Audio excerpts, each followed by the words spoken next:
céus. Aleluia, aleluia, aleluia, aleluia, aleluia, aleluia, aleluia, aleluia.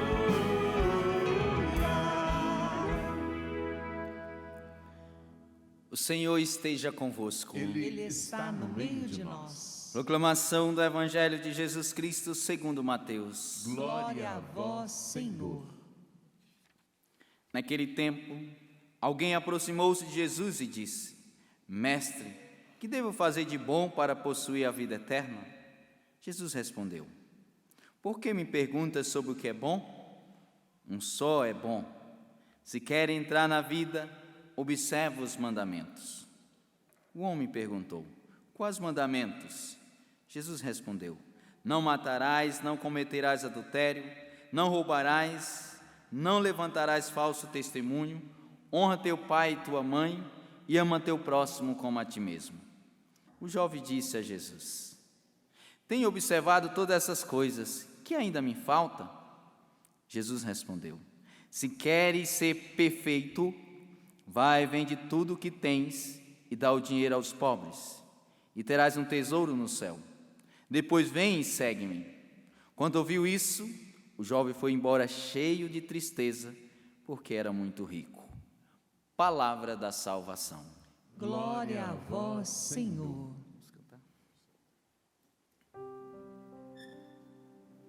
Lembrai-vos de nós, ó Senhor, segundo amor, para com vosso povo.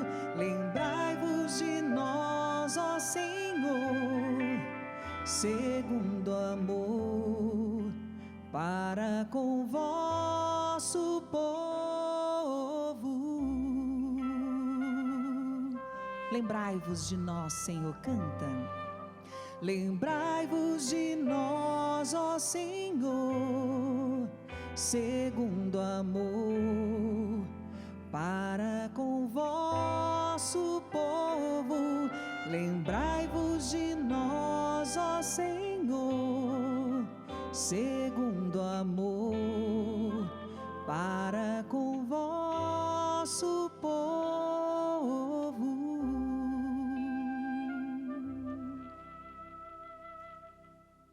Vos pergunto: qual o verdadeiro sentido da vida humana? O que mais deve importar na vida? Essas duas perguntas para nós refletirmos. Qual o verdadeiro sentido da vida humana? O que mais deve importar na vida? Essas duas perguntas nós precisamos fazê-las e meditá-las profundamente, que dependendo da resposta é que nós conseguimos chegar a uma conclusão, se as nossas decisões estão sendo decisões certas, corretas. Que decidir, nós decidimos o tempo todo. Você vir até a Canção Nova foi uma decisão. Você estar nessa missa foi uma decisão. Você que é casado tomou a decisão de casar com essa pessoa que está do seu lado, seu cônjuge. E assim por diante, a nossa vida, nós passamos o tempo todo tomando decisão. A questão é se as nossas decisões são corretas ou não. E como saber se nossas decisões são corretas? Se elas são tomadas com base na verdade. Porque qualquer decisão que não tem como fundamento, que não tem como base a verdade, essa decisão é incorreta. É preciso nós nos perguntarmos verdadeiramente qual o sentido da vida humana. Esse jovem, que o Evangelho assim relata, chega até Jesus e faz essa pergunta: Senhor, mestre, o que devo fazer para ganhar a vida eterna? Olha a pergunta. O que devo fazer para ganhar, para ter, para possuir a vida eterna? A pergunta deste jovem, que não diz o nome, representando eu e você, é uma pergunta nobre. A preocupação, nesse dado momento desse jovem, era essa: a vida eterna. Isso tem que estar muito claro. Nós não podemos esquecer isso, não. O sentido da nossa vida, a razão da nossa vida precisa ser o Senhor, precisa ser o céu, precisa ser a eternidade, não pode ser diferente disso. Esta pergunta: mestre, que devo fazer para ganhar, para possuir a vida eterna? Diz de um anseio do coração desse jovem por aquilo que vai muito além do material. E o próprio Evangelho vai dizer que esse jovem, este homem relatado, era muito rico. Ou seja, tinha todos os confortos possíveis e imagináveis. Tinha celular do ano, tinha carro do ano, tinha apartamento na praia, viajava a Europa toda.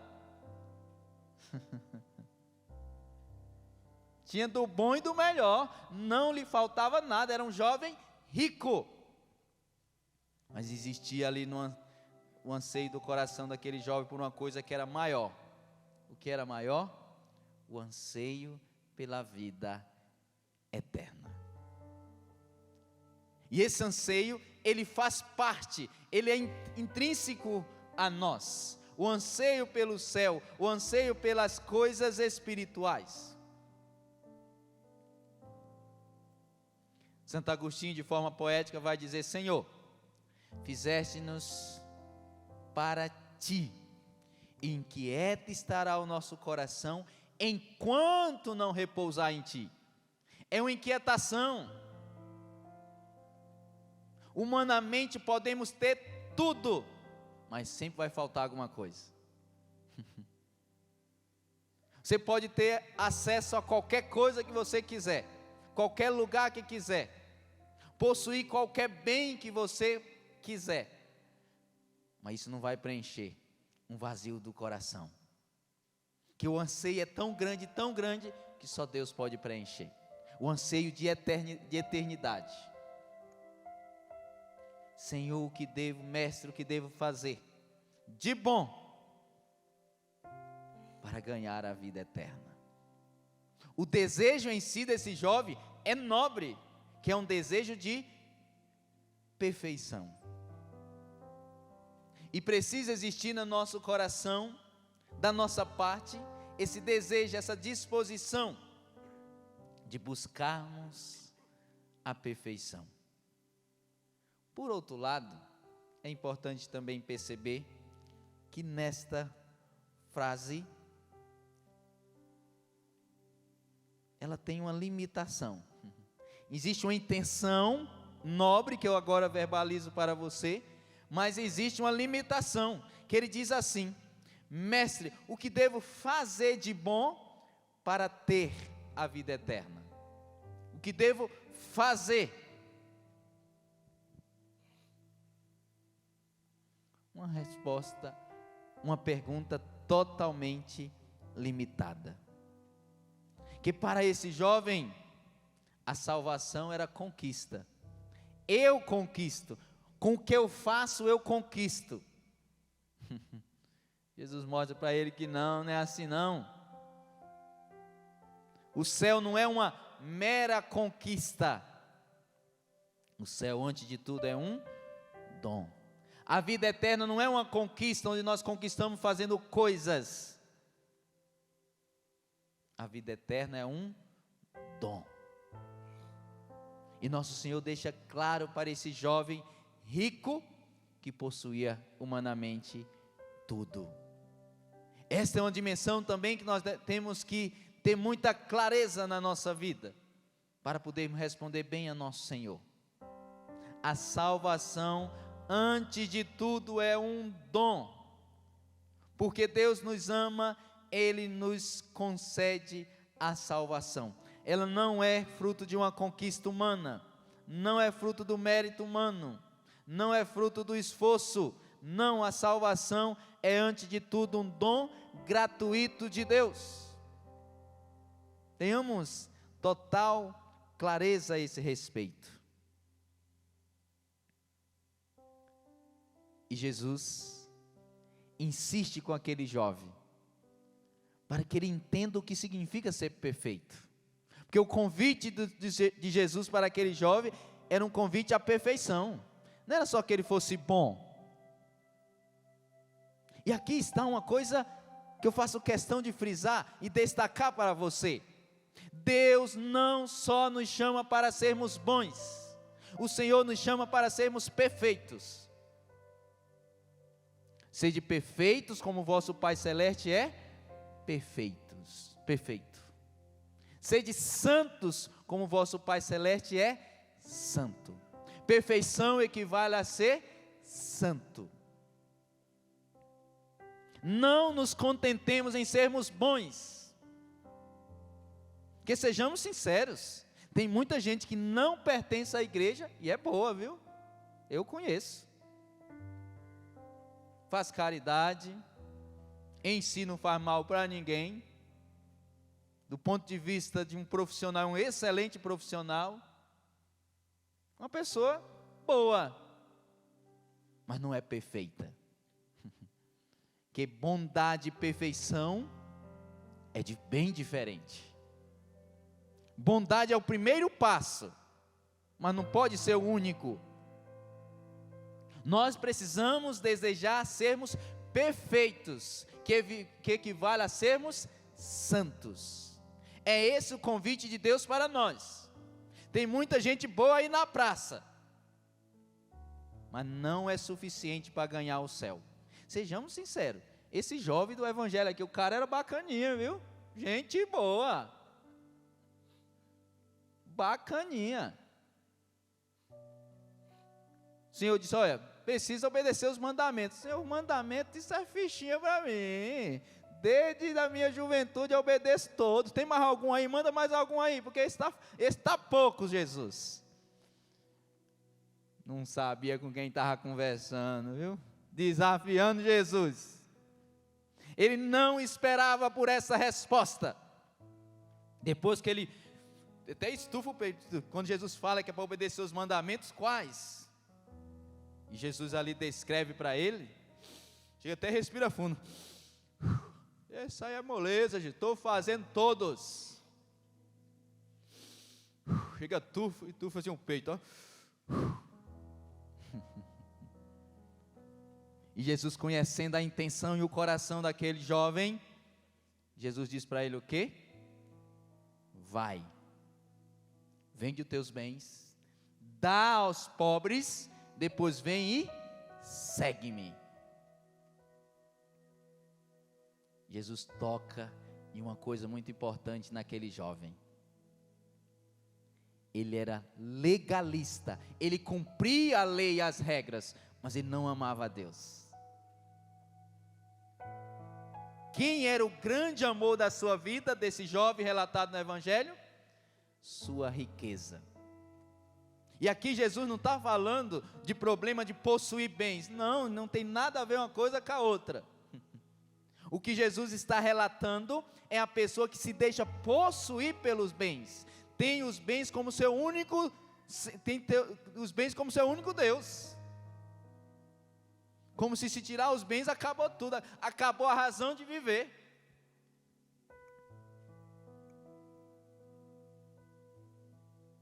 Não é por aí.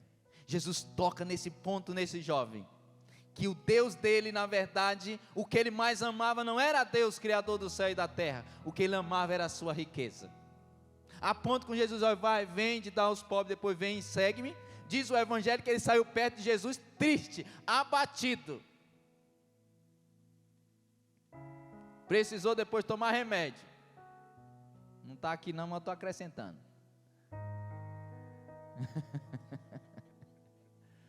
Foi ter que tomar remédio, de tão triste que ele ficou, porque Jesus exigiu dele que ele deixasse a sua riqueza, porque Jesus sabia que para aquele jovem a riqueza era um problema, porque a riqueza simbolizava o que ele mais amava.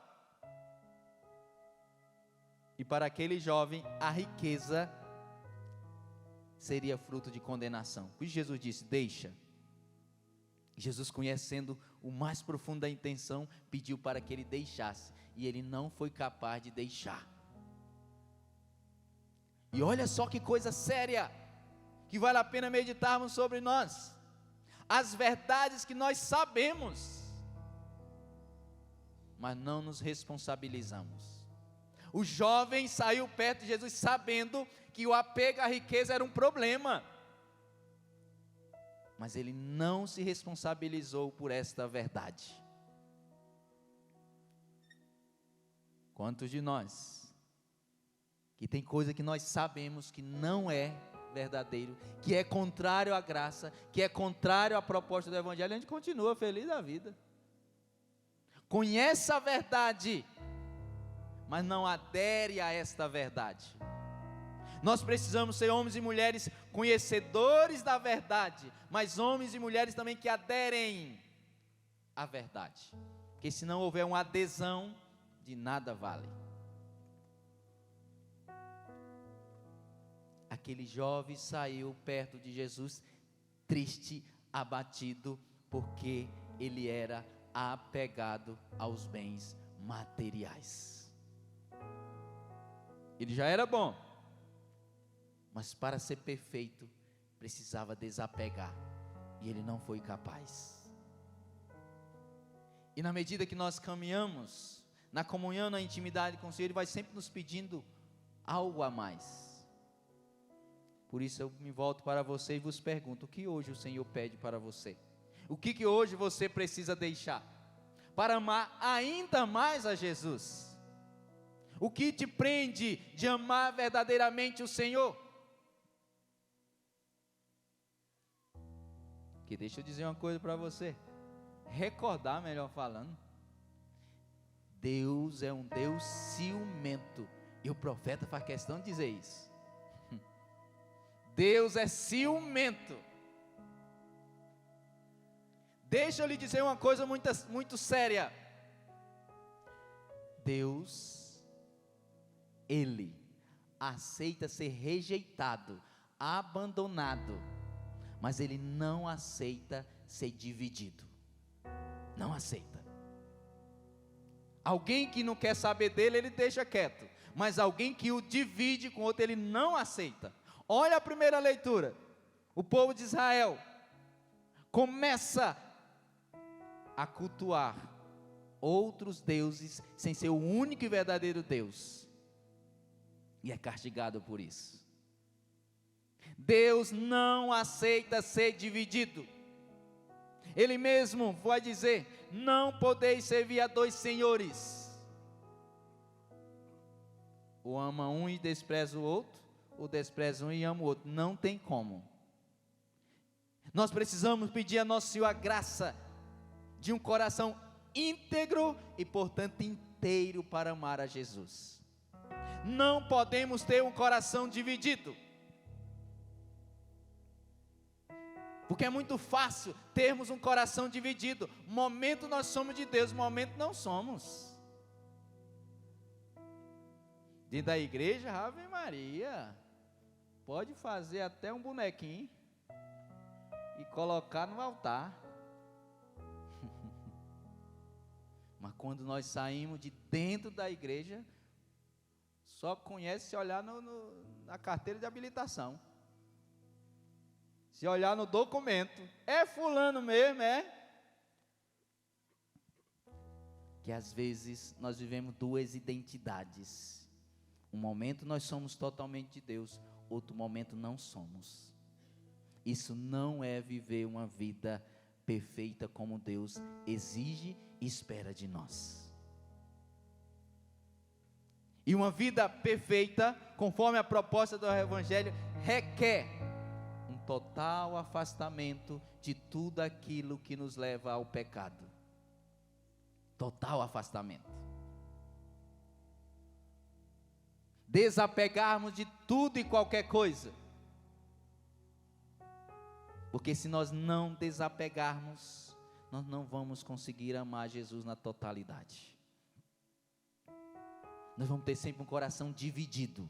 E o Senhor não aceita, o Senhor não concorda.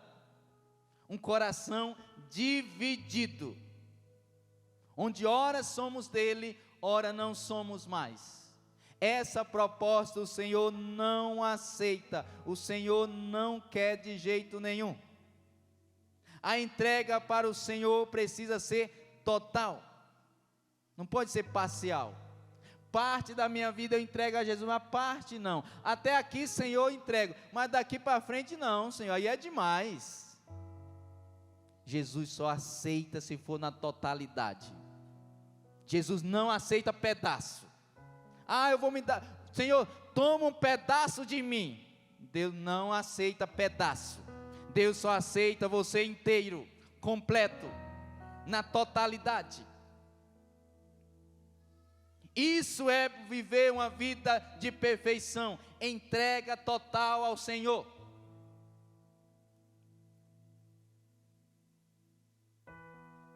Que no tempo presente, meu Deus, como as coisas estão difíceis nesse aspecto, onde aqueles que abraçam a fé, você só sabe que é cristão quando está dentro da igreja, porque quando está fora, você olha a vestimenta, não diz de um cristão não, o som que coloca no carro, a música, não diz de cristão não, os lugares que frequenta, não diz de um cristão não, fica lá nas músicas,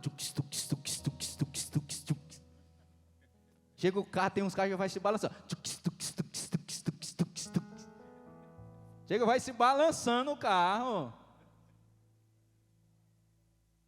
Dias atrás aí eu deparei com uma situação dessa, alguém que frequenta lá a casa, eu ia passando, aí coincidiu do carro no sinal, estacionar bem pertinho assim, e um jovem, rapaz, mas o som estava alto, e eu conheci o jovem, eu não perdi, baixei o vidro, só fiz assim para ele, ó, oi, tô vendo,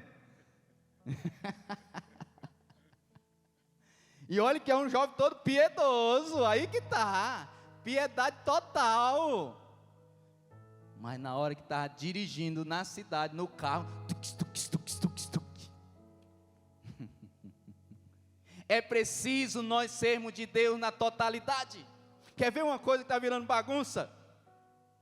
E eu de forma triste tenho acompanhado alguns casos, casamentos que eu assisto, e dependendo da proximidade com o casal, às vezes coincide de eu ir até a festa de casamento, pelo menos por um momento. Rapaz, eu já fui em tanta festa de casamento, que pode ter todo mundo lá, menos Jesus. Jesus não chega nem na porta, muito menos entrar, Teve uma daí, vou falar de forma mais genérica possível, necessariamente, que tantos casamentos na vida que eu já fui, eu só fiquei 20 minutos, diga aqui eu não fico, onde Jesus não fica eu também não fico, saí de mansinho, nem cumprimentei os noivos, digo, onde Jesus não fica, eu também não fico. Depois mandou, padre, só não foi na festa não, eu digo, fui, mas voltei, e nem dei explicação porque eu voltei. Lugar que não tem espaço para Jesus, não pode ter espaço para nós. Se Jesus não está, eu não posso estar, muito mais na condição de sacerdote. E é impressionante, pessoas católicas, de dentro da igreja, de pastoral, quando o padre diz, ide em paz, Senhor vos acompanhe, lá no ambiente de festa, está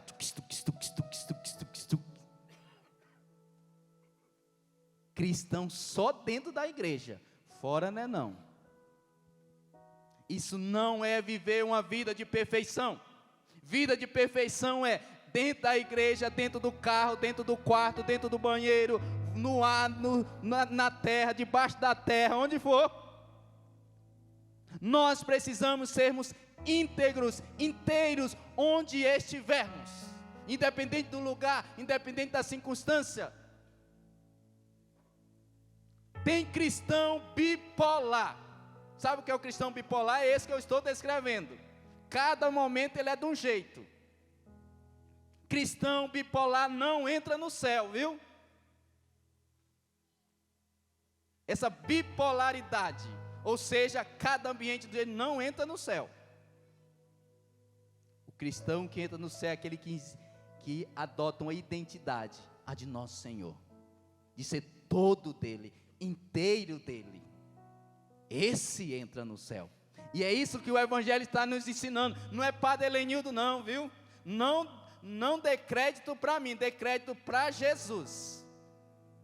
E leia e releia de novo esse episódio desse jovem rico, onde cumpriu os mandamentos, era um jovem bacana, gente boa, mas não era perfeito.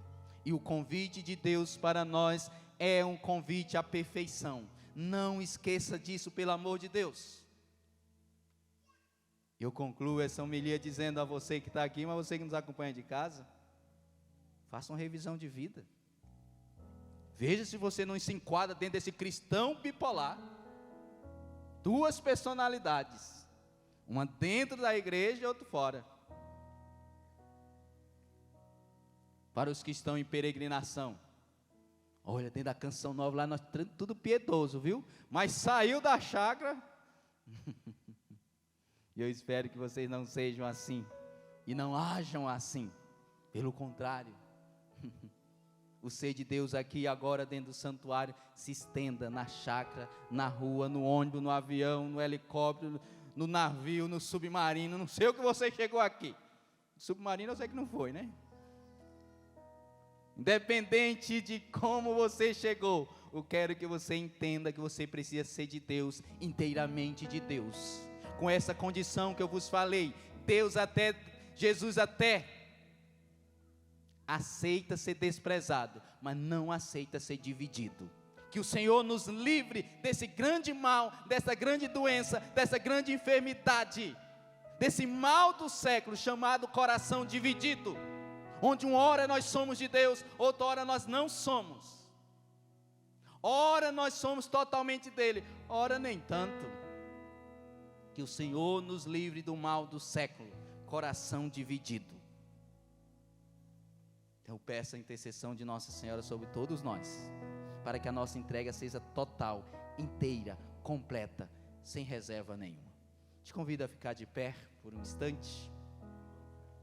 E a partir da motivação daquilo que vos falei, você deseja aí no teu coração, partindo do princípio que no início da homilia eu falei, salvação é graça, não é mérito. É dom e tarefa, é verdade que passa também pelo nosso esforço, mas não é mérito. Se alguém é salvo, não foi porque ele fez muitas coisas. Se alguém se salvou, foi porque essa pessoa amou muito Jesus. Quando Jesus diz para o jovem rico, vai, vende os bens, depois me segue, Jesus está mostrando para aquele jovem que a salvação não é uma conquista a partir de muitas coisas feitas. A salvação é um relacionamento. Vem e segue-me. Vem estar comigo. Jesus nesta tarde chama eu e você a estar com Ele. Chama eu e você para a intimidade. Chama eu e você para a comunhão. Que assim seja, uma comunhão que permanece, uma comunhão que dure. Não dure só agora durante a missa. Não é uma comunhão que dura 1 hora, 2 horas, um dia, não. É uma comunhão que dura a vida inteira. A comunhão nossa para com nosso Senhor precisa durar a vida inteira, não pode ser meramente um momento. E eu peço a Jesus, e te convido assim a pedir, que a tua decisão de ser todo de Deus, inteiro de Deus, unicamente de Deus, não seja só aqui na Canção Nova, não seja só aqui no santuário, seja sempre, em qualquer lugar, em qualquer situação, em qualquer circunstância, em qualquer momento, independente com quem você estiver. Seja de Deus e seja para valer. Seja de Deus na totalidade. É isso, Senhor, que nós pedimos. É isso, Senhor, que nós clamamos. Sabemos, Senhor, que por nós mesmos nós não conseguimos. Pela nossa força nós não conseguimos. Por nós mesmos não somos capazes. Mas pela Tua graça sim, Senhor. Portanto, nos auxilia. Nos auxilia, Senhor. nós nos abandonamos na tua vontade, para que tu faças em nós aquilo que tu queres, Senhor Jesus. Lá está o meu tesouro, lá onde não há choro, onde todos cantaremos juntos hinos de louvor. Lá está o meu tesouro, lá está o meu tesouro, lá onde não há choro, lá onde não há choro, onde todos cantaremos juntos hinos de louvor ao Senhor. É o Senhor o nosso tesouro, é Ele, o único tesouro que nós temos. Obrigado, Senhor. Obrigado, Jesus. Bendito seja Jesus. Glória ao Pai, ao Filho e ao Espírito Santo. Como era no princípio, agora e sempre. Amém. Amém.